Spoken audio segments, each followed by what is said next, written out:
know, fans have a way of walking all the way up to the point, looking it dead in the eye and just missing it. I keep hearing people saying boxing is a business, boxing is a business, boxing is a business. But the sole purpose of any business is to get the most return on your investment. So if you could put $5 in and get $50, that's amazing. But if you could put $5 in and get $500, then that's even better. A lot of times boxing fans stop at the A side and the B side. But have you ever considered that the best money is in these two fighters not fighting at all? When it comes to Terence Crawford and Errol Spence, you have to understand that it really doesn't make financial sense for Al to even put Errol Spence in the ring with Terence Crawford. He's his biggest threat. He's his only threat at 147. I mean, you got Boots coming up. You got Virgil and Stanionis. I don't believe a lot of people even believe that Virgil and Stanionis can beat Errol Spence. We definitely can X out Stanionis for either fighter. So that leaves us with Virgil and Boots, who are relatively unproven, who are also so young and so early in their careers that they can simply be avoided. I mean, if you can avoid Terence Crawford, who is pretty much your peer, then of course you can avoid the guys that are underneath. So what I mean is, if I have a fighter who, let's say, pay-per-view star, bringing in respectable numbers, driving all of these YouTube views, popular, I don't throw him in there with his only competition at the weight class. I let it simmer. Or I pretend to let it simmer, but my goal is to never make the fight. Al Heyman can't lose the belts if Errol Spence doesn't step outside of the PBC, which he hasn't. Every fight has been in-house. In recent memory, at least since 2018, every fight has been in-house. Keith Thurman was the next logical move if you're planning on not fighting the guy. Errol Spence doesn't even take any of the blame. Errol Spence looked Terence Crawford in the eye and said, "I'm not fighting you." And the boxing public accepted it. At one point, Keith Thurman was a slight threat. But I believe most of us would favor Errol Spence even at this time. And he said, "I'm not fighting you either." And we accepted it.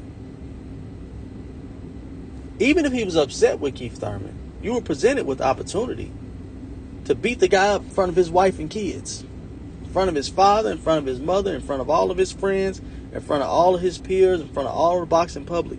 You were allowed the opportunity to fight this guy legally and make millions of dollars for it.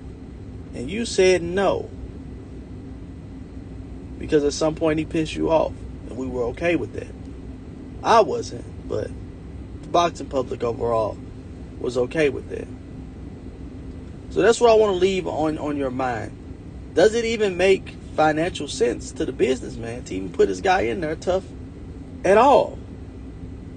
I have all the names. I had the Danny Garcia. I had the Sean Porter. Right? My guy is so popular that he could fight a guy who's not even a good name in the Dennis Ugas. You'll give him credit for that too. He could fight a Mikey Garcia, and you will make sense of that. He could fight an over-the-hill Keith Thurman, and you'll make sense of that. So why would I put him in there with Terence Crawford? The boxing public already is about maybe 65-35, 65-35, that my guy is not even ducking, despite the fact that my guy said on camera, "I'm not fighting him." Because the boxing public, again, is walking up to the point and missing it. It's not about A side, B side. It's about what makes the most financial sense. Had Errol Spence took the Terence Crawford fight in 2018 and won, he would be twice the star he is today. But if he lost,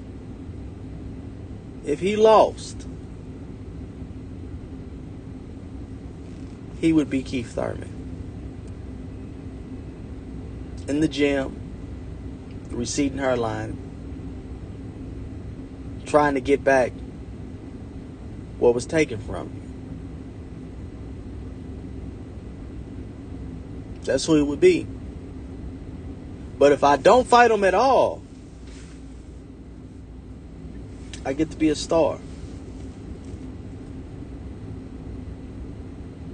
This is almost like you on Who Wants to Be a Millionaire, right? And you at $500,000. Do you take the $500,000? Do you chance it to make $1 million? Or do you chance making nothing, the zero? Because it's almost like in Errol Spence's case, he's starting at $500,000. He can make $500,000 every time he go on the show and not really challenge himself. Of course, the big money is challenging yourself and going after the million. But if you go after the million, you could possibly end up with zero. So yeah, he may make 20, what I calculate, I think 26, somewhere around $26 million to fight Terence Crawford. But if he can make 15 to fight Keith Thurman, then he could just fight two Keith Thurman type opponents and never risk his O or going back to the drawing boards. What makes more financial sense to you? 2 guaranteed victories? Or a shot at the big prize, but you may risk it all? That's the business of boxing. That's why you don't get the fights. That's why you shouldn't say A side, B side, because that shit is stupid and it doesn't benefit you as the boxing consumer. That's why you didn't get Adonis Stevenson, Kovalev. That's why you didn't get Wilder, Joshua. That's why you didn't get Tank Lomachenko. That's why you're not going to get any of these fights. You're not going to get Terence Crawford, Errol Spence, because you keep arguing points that don't benefit you and you're walking right up to the shit and you're missing it. It's not about who's more popular at the time. It's about not taking the risk.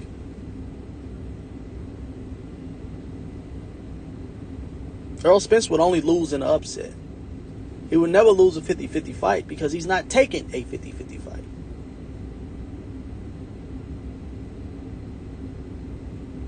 Once he beat Kell Brook, it was all downhill from there.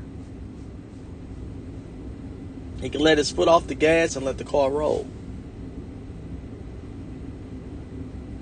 All downhill. So don't talk to me about the business of boxing and you don't know the business of boxing. I know business.